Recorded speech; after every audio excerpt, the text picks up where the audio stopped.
Fridge পরিষ্কার করার পর এতগুলো বাটি বের হয়েছে। রাতে রান্না বান্না করলাম আর এদিকে সংসারের কাজগুলো সব গুছিয়ে সবজি সংরক্ষণ করলাম।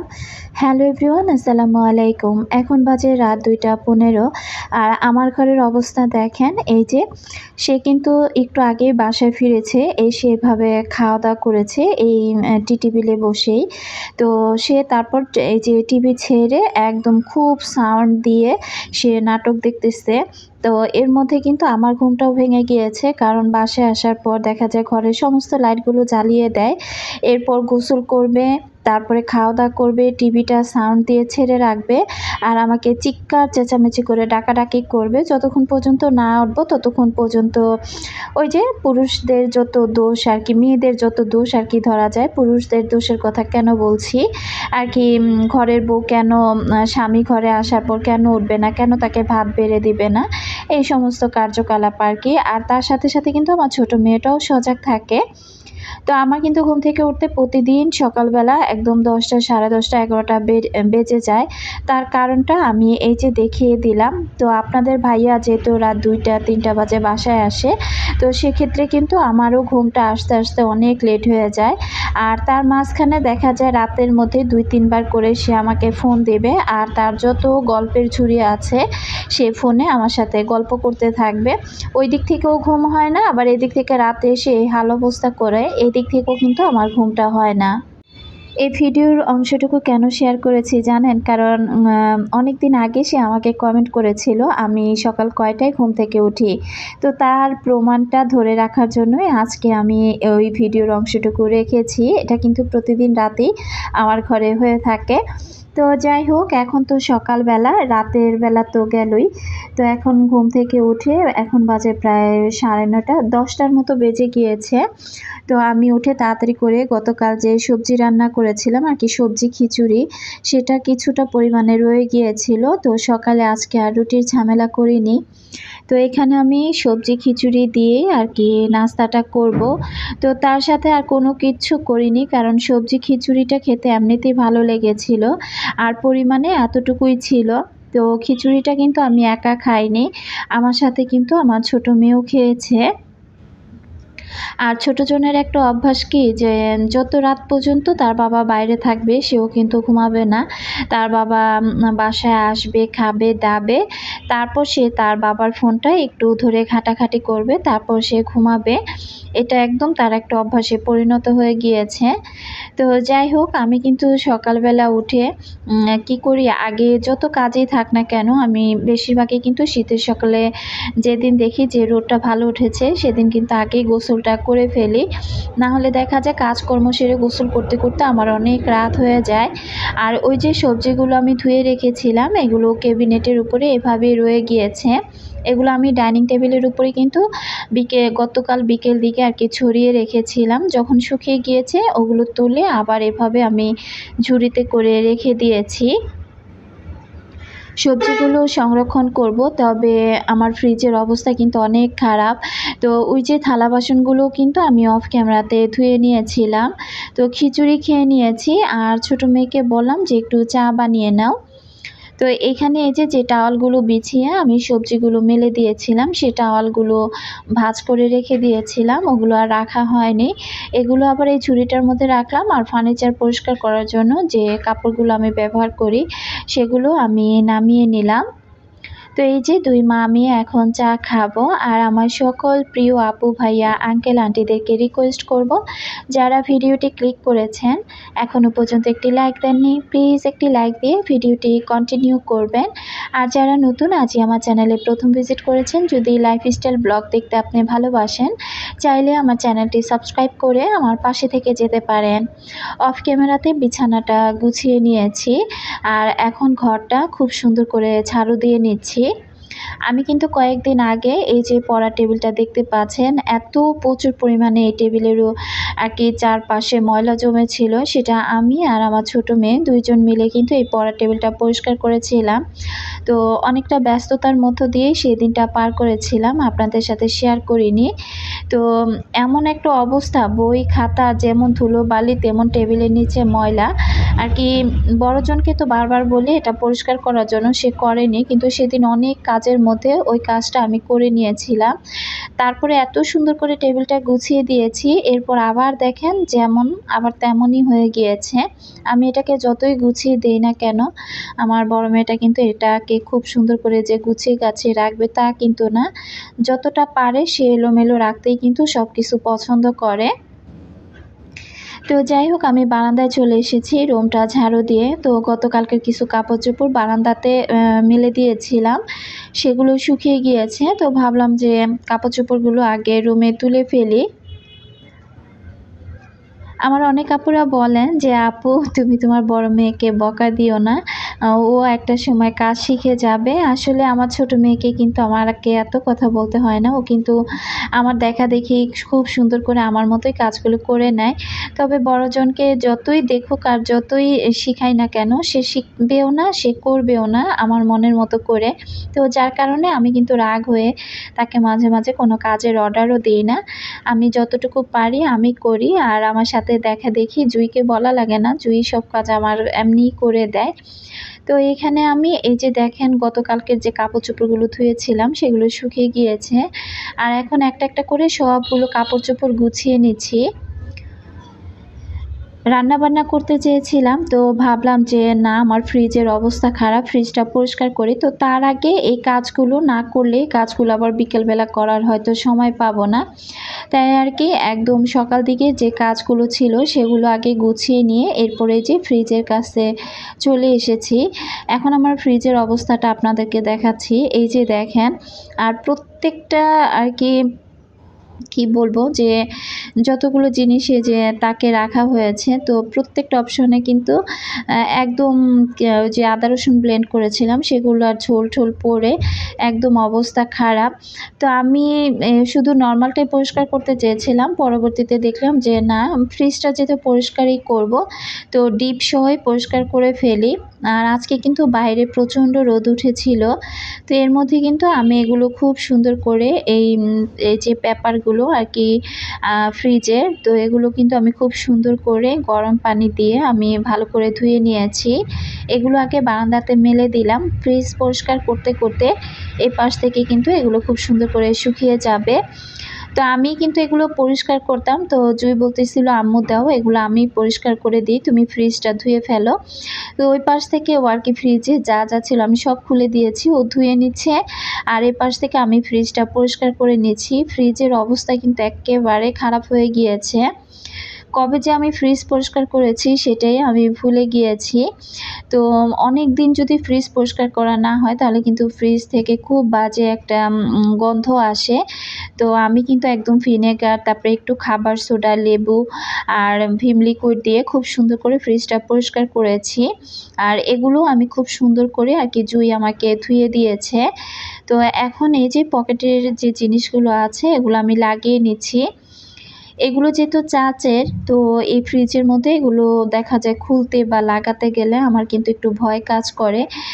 তো এই যে যেটা লাগাচ্ছি এটা কিন্তু এক পাশে একটু ফেটে গিয়েছে যখন নতুন অবস্থায় এনে এটা খুলতে গিয়েছিলাম।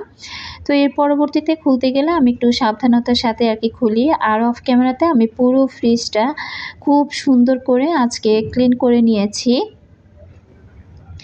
পেপারগুলো যেহেতু শুকিয়ে গিয়েছে ওগুলো বিছিয়ে নিয়েছি। আর ফ্রিজের ভিতরে এই যে আমি যে বাটিগুলো ব্যবহার করি, তো এগুলোর মধ্যে কিন্তু আমার অনেক কিছু রাখা ছিল।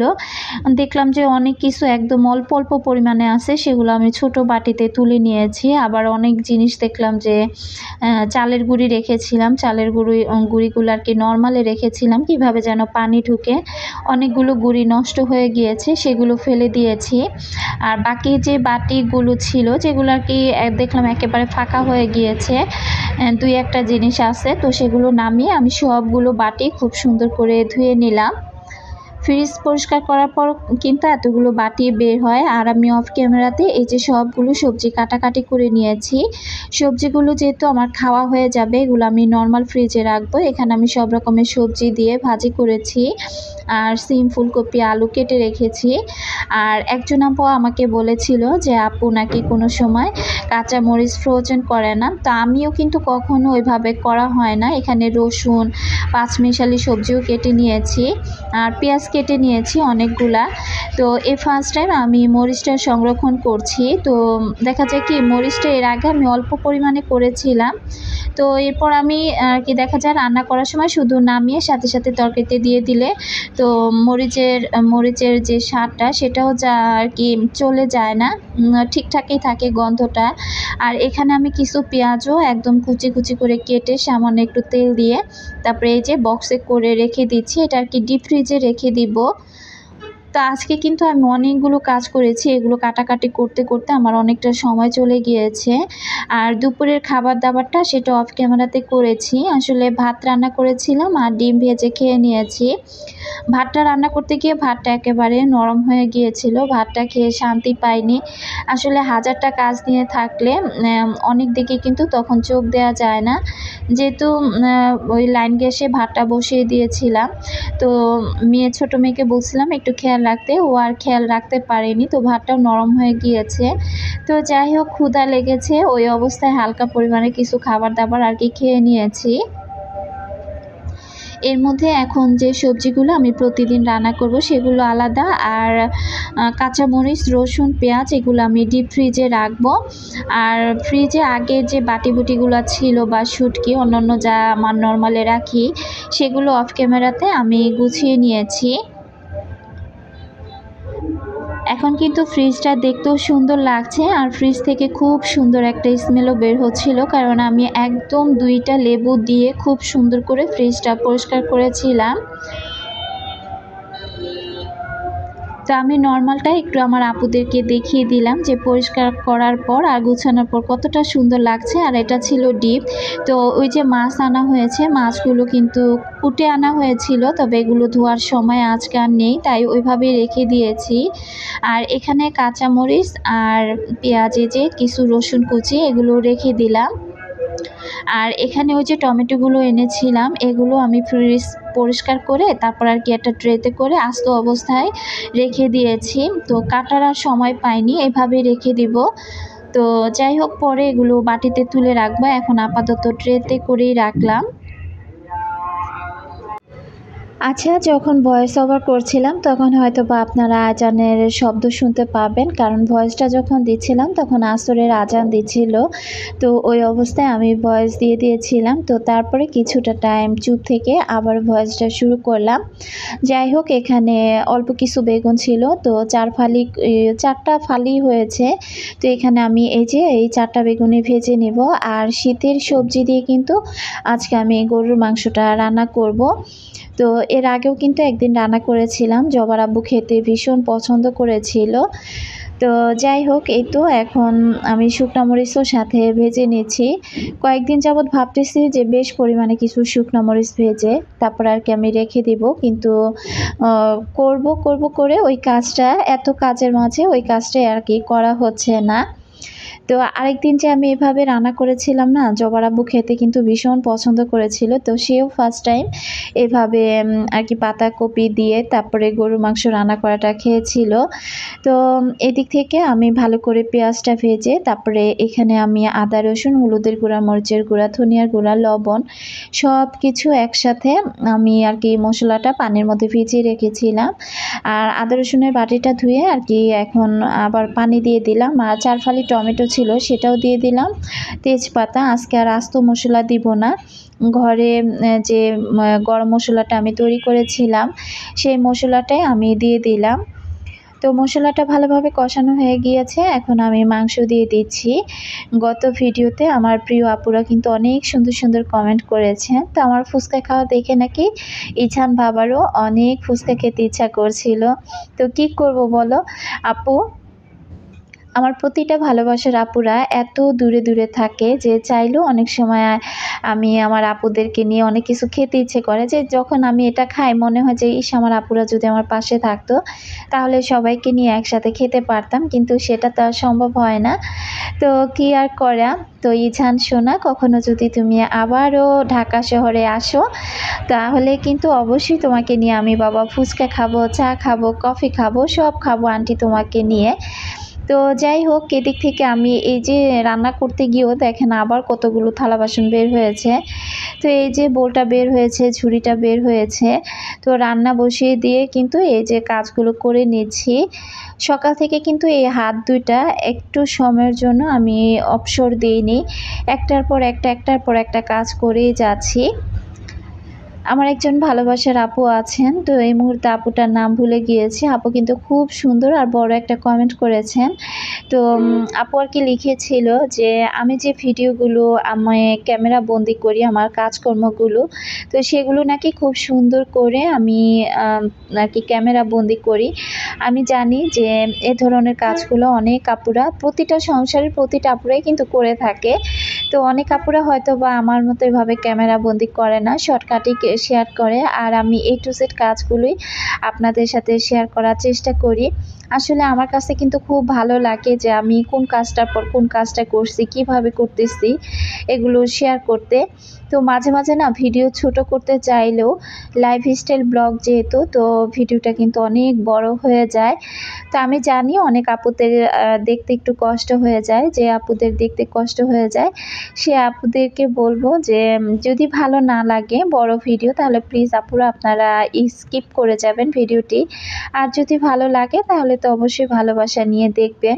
তবে আমি লাইফস্টাইল ব্লগ দেখতে ভালোবাসি, প্লাস করতেও ভালোবাসি। যখন লাইফস্টাইল আপুদের ব্লগগুলো দেখি তখন কিন্তু আমি A to Z ভিডিওগুলো দেখি, আমার কাছে এত ভালো লাগে। আর সেই ভালো লাগা থেকেই কিন্তু আমার এই চ্যানেলটা খোলা। এপাশে কিন্তু গরুর মাংসটা খুব সুন্দর করে কষানো হয়ে গিয়েছে, তবে পুরোপুরি রান্নাটা শেয়ার করব না। তার মাঝখানে আমার ফোন চলে এসেছিল, ফোনে কথা বলতে বলতে আমার অলরেডি গরুর মাংস রান্না হয়ে গিয়েছিল। তো তারপর কিন্তু আমি যে পাতাকপি দিয়ে দিয়েছিলাম, আর পাতাকপি দিয়ে ভালোভাবে একটু কষিয়ে যে যতটুকু পানি পাতাকপিতে উঠেছিল ততটুকু পানি শুকিয়ে আবার একটু গরম পানি দিয়ে দিয়েছিলাম, আর একটু জিরার গুঁড়াও দিয়ে দিয়েছি। মোটামুটি কিন্তু আমার রান্না বান্না শেষ। আর এটাই ছিল আজকের রাতের রান্না বান্না, শীতের সবজি দিয়ে গরুর মাংস। আজকের মতো আমি এখানেই বিদায় নিচ্ছি। আল্লাহ হাফিজ, আসসালামু আলাইকুম।